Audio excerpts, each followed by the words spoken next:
தெய்வம் வாழ்வது எங்கே? தெய்வம் வாழ்வது எங்கே? தவறுகளை உணரும் மனிதன் நெஞ்சில் காதலினால் மூடிவிட்ட கண்கள் இன்று திறக்கிறது.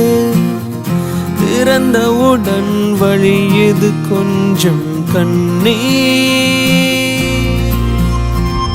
நாளும்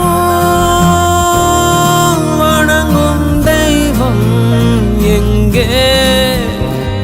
நாளும் வணங்கும் தெய்வம் எங்கே? தெய்வம் வாழ்வது எங்கே? தெய்வம் வாழ்வது எங்கே?